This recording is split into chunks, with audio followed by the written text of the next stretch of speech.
On November 22, 1987, the Max Headroom signal hijacking occurred at night, when the television signals of two stations in Chicago, Illinois were hijacked. The first incident took place during this point segment where randomly a man dressed up as Max Headroom stated, "Oh, I just made a great masterpiece for other greatest world newspapers nerds." This interruption went on for almost 17 seconds before engineers at WGN were able to regain control of their broadcast tower. But sadly, this happened a second time. The second incident occurred about 2 hours later during a PBS TV station broadcast of the series Doctor Who. The signal takeover was more sustained and the masked figure could be heard making references to the real Max Headroom's advertisement for a new Coke, and then the masked figure's bare ass was being spanked by a woman with a fly swatter while yelling as the figure was crying and screaming. This incident's backstory became a mystery and the people behind this were never caught.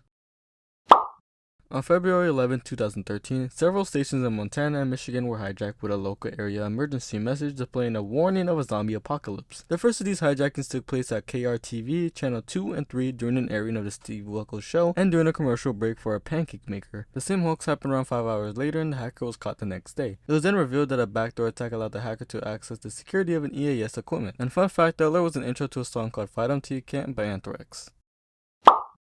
On May 1st, 2007, an episode of Handy Manny was playing when suddenly it was interrupted and several minutes of uninterrupted hardcore porn played. While not much is known about what was playing and no recordings are available, a witness recalls the woman in the video having blonde hair. After regaining control, Comcast looked into it but never found out who was responsible.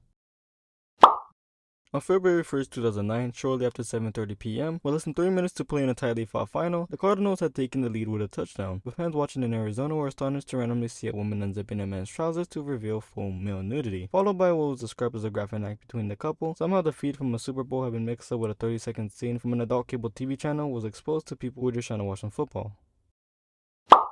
A broadcast of the movie Three Daughters on the Playboy channel was disrupted with a text-only religious message stating, "Remember the Sabbath and keep it holy." 3 years later, a man by the name of Thomas was arrested for the offense since he was an engineer for the Christian Broadcasting Network and he was on duty at the time of the jamming.